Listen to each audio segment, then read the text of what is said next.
when you look around your home, you think to yourself, you know you're living in the lap of luxury when you have a gorgeous laundry room. But guess what? You can have one. It doesn't have to be huge. Karen Seeley's going to show you how you can get that done. In this laundry room right here. Hi, gorgeous.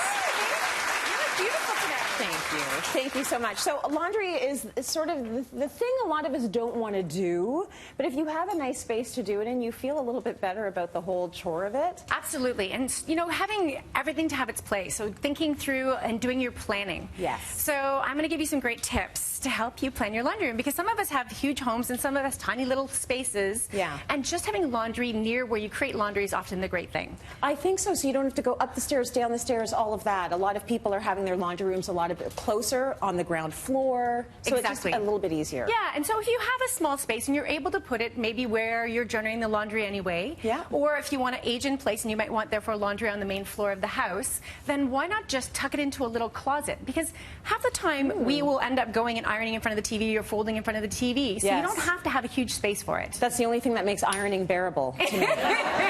Pour a glass of wine, do it in front of the TV, watch a few, like binge watch Cityline. Yes, exactly. Right? Get it done. Yeah, so you're right. If it's on the same floor, it helps. Yeah, and you don't necessarily even have to have a door.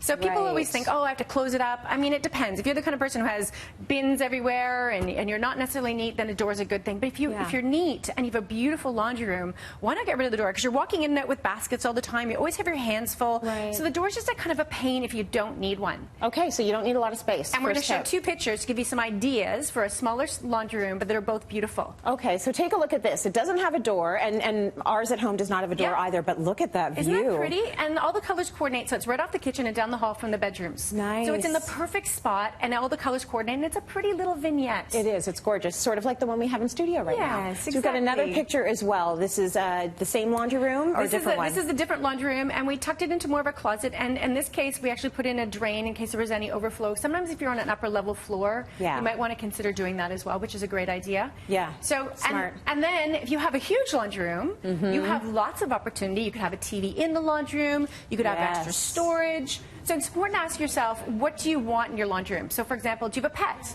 You might want your dog bed. You might want your dog food. Right. You might want to store all the leashes. You might want a dog bath. Right. You might want your extra pantry for the stuff that doesn't fit in the kitchen, for example, like the extra cleaning supplies or those kinds of things. So think through. It's really all about the planning. And we're going to see a laundry room that actually is large and has lots of space to do these kinds of things. We're going to see a picture now. Okay, very nice. So when you have the space, you can really go in, put a sink in there, which is actually really good to have. We tried to get a sink in our space. It's just not enough. But think about when you want to soak things, when you want to get a stain out, you want to sit the clothes in there for a while and let it, you know, sit with the stain remover. A sink really helps. So nice. And what you can't see in that laundry room is there's actually little pullouts, and they're mesh, so you can actually pull it and do all your laying flat to dry, and it gets air underneath. I like that. So great little tips. That is great. Yeah, and then I'm going to show a picture actually of my laundry room. Yes. And so in my laundry room, get ready to drool, everyone. But it's tiny. I'm in a little bungalow, so it's right down the stairs. It's tiny, and right beside there, which you can't see, is my rec room. So I actually can stand there. I'm still in my laundry room, but I can fold and see the TV, so it's fantastic. Nice.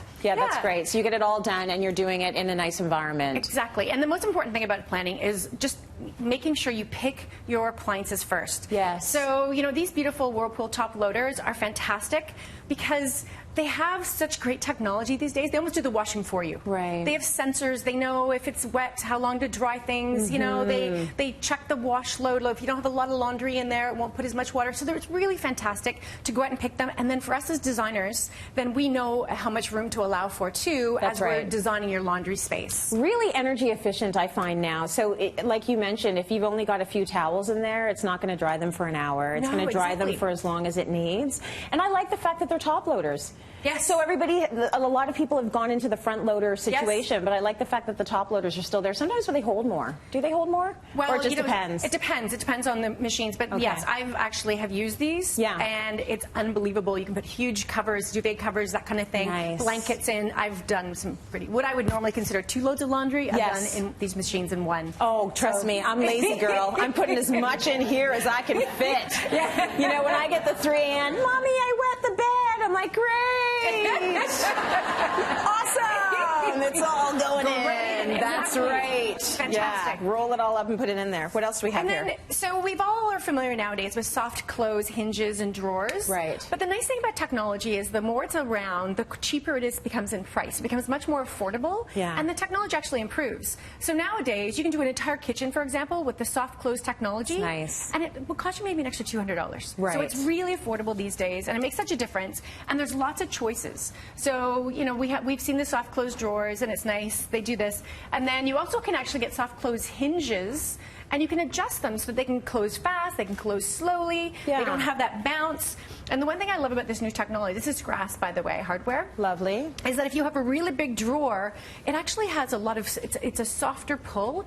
The first iteration of soft pull, you'd be like, I have to yank it out, and then all your pots and pans go, you know? So nowadays, the technology's come a long way, and there's a lot more adjustments, and it's smoother, it's quieter. So don't forget some of the bells and whistles, particularly when you don't have a huge space, you know? It's not going to add anything more to the budget. You're going to really appreciate it.